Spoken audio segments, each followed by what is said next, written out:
Section 3.1 is solving systems using tables and graphs. I can't solve a linear system using a graph or a table. Big ideas here. A system of equations is solved by finding a set of values that replace the variables in the equation and make each equation true.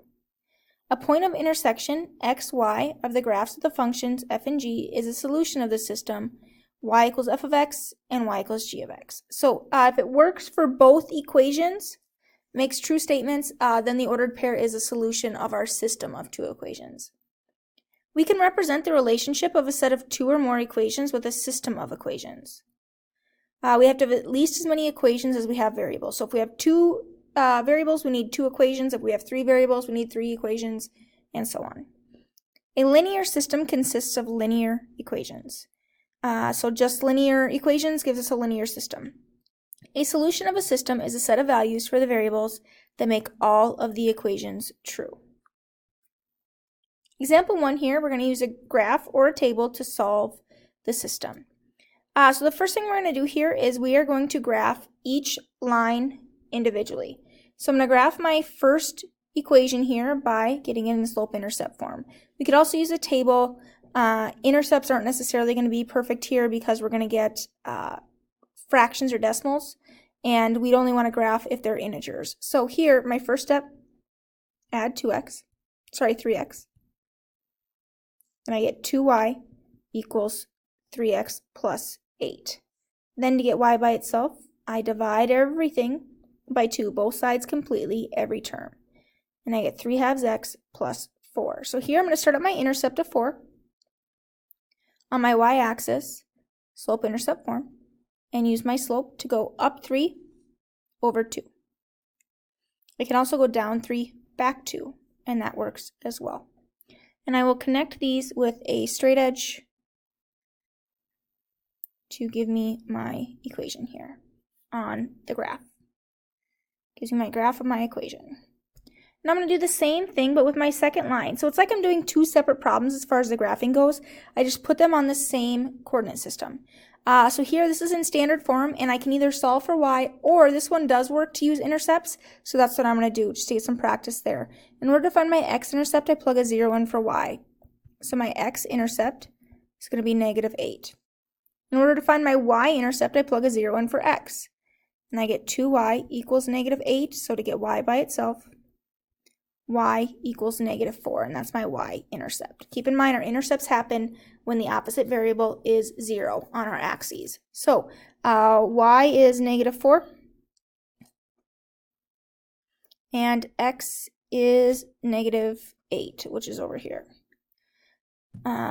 If we solved for y here, I would have gotten y equals -1/2 x minus 4. So I'm going to go ahead and connect these with a straight edge.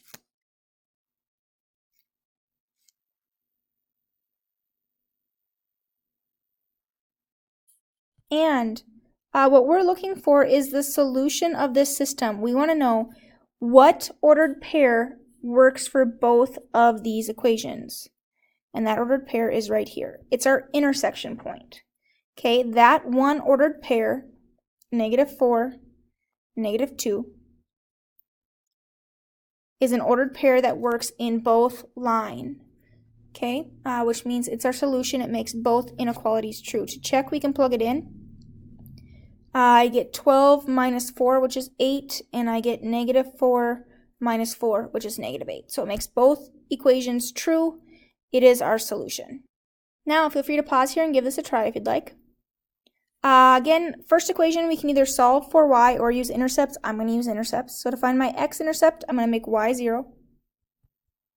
My x-intercept is going to be at 4. To find my y-intercept, I make x 0. Don't forget to take the sign with the number, so it's a -2y. Divide. And my y-intercept is going to be at -2. So at 4 on the x and -2 on the y, and again I can extend that pattern, I'm going to connect these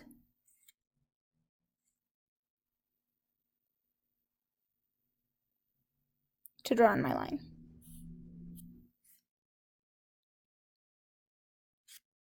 arrows to show continuous. Now my second one, intercepts aren't going to work as well for. If I look ahead, I'd have to take 5 divided by 3, and that's going to give me a decimal or a fraction, which I don't really want to have to guess where my intercepts are. So instead I'm going to use slope-intercept form, solve for y. And we could have solved this one for y as well if you prefer to go that route. I'm going to start at 5. With my intercept and my slope is -3, so I go down 3 over 1, down 3 over 1, and continue that pattern.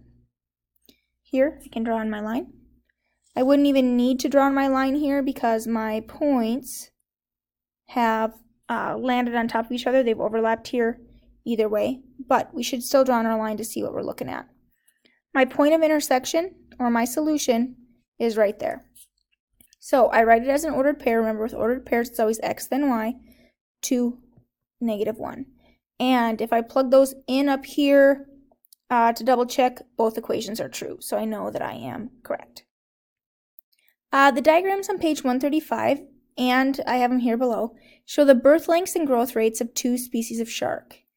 If the growth rates stay the same, at what age would a spiny dogfish and a Greenland shark be the same length? So here we're looking for this same age and same length. So we get to come up with some equations here. Remember slope-intercept form. B is where we begin, and m is how we move. M is our rate of change, our slope. So here, my slopes are my growth rates, and my intercepts are where we start at, birth length. So how long they are at birth. So my two equations are going to be y equals 0.75x plus 37, and y equals 1.5x plus 22. Where we began and how we move. Now we can graph these by hand, but 37 and 22 aren't exactly great intercepts, and our slopes, well, if we converted them to fractions, would work okay, but this is going to be pretty rough to look at. So instead, I'm going to use Desmos here. And I do want you to practice graphing by hand, the ones that are easy enough to do, that fit on your graphs. But when we have things that are really big like this, using Desmos can be helpful.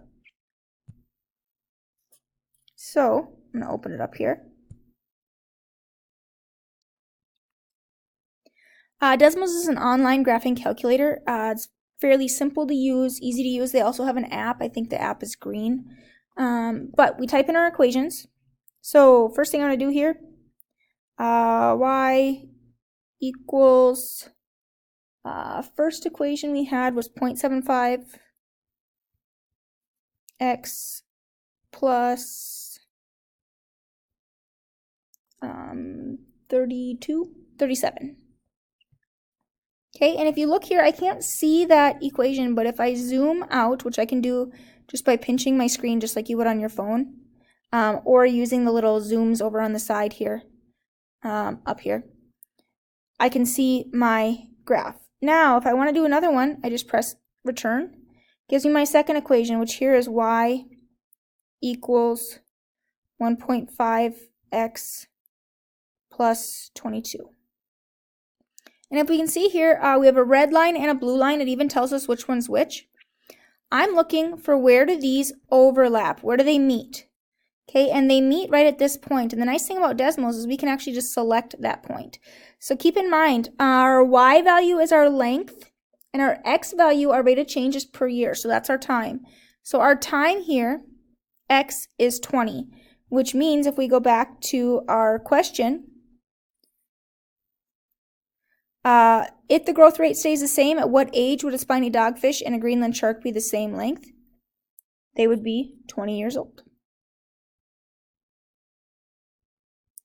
And in the next section, we're going to learn a couple more ways, or review a couple ways that we can do this algebraically as well.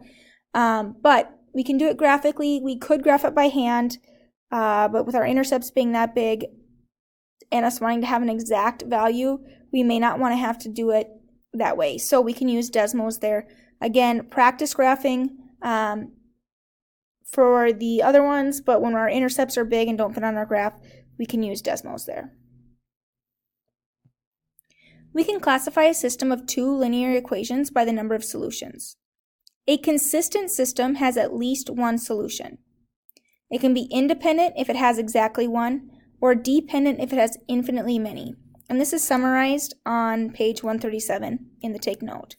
An inconsistent system has no solutions. So if we look at the take note, it's telling us that same thing here. A consistent system that has one solution is going to be intersecting lines. They meet in exactly one spot. So anytime lines intersect, they're going to be independent. Dependent systems have infinitely many solutions. Here, my first line and my second line overlap completely. They actually are the same line, just represented a little bit differently. One might be in standard form, one might be in slope-intercept, for example. So here, since every point for one equation works for the other, this is dependent. It has infinitely many solutions. And an inconsistent system that has no solutions is parallel lines. They're never going to meet, never going to cross, never going to be the same. In means not, consistent means same. So parallel lines there are never going to be the same. And we can tell just by looking at our equations. Parallel lines have the same slope, but their intercepts are different. Intercepts aren't equal. A dependent system, if it's in slope-intercept form, will have the same slope and same intercept. And an independent system has different slopes. Doesn't matter what they are. If their slopes are different, they're automatically going to be independent and intersect. So here, without graphing, we're going to figure out if the system is independent, dependent, or inconsistent. I'm going to solve both of my equations for y. My bottom equation here gives me 1/2 x minus 4/3. My top equation, if I solve for y, I add or subtract first, and then multiply or divide. I'm going to move my x in front and simplify here. So if I look, my slopes are the same, but my intercepts, this is 3/2, not 4/3, sorry, are not. I have a negative and a positive. They are different intercepts, which means these are going to be different lines. They'll be parallel, which means they're inconsistent. These two equations are never going to meet and give us the same value. Feel free to pause here and give this a try if you'd like. Same idea, I'm going to try and get these solved for y so I can compare my slopes and my intercepts. First equation, I'm going to get 3x plus 4. Second equation, I'm going to subtract an x first. My y is being multiplied by a fraction, so I can multiply by its reciprocal to get rid of that fraction. And I get positive 3x minus 3. Here I have the same slopes, different intercepts. So again, these are going to be parallel lines, which are inconsistent. Again, give this a try if you'd like. Solve for y so we can compare them in slope-intercept form.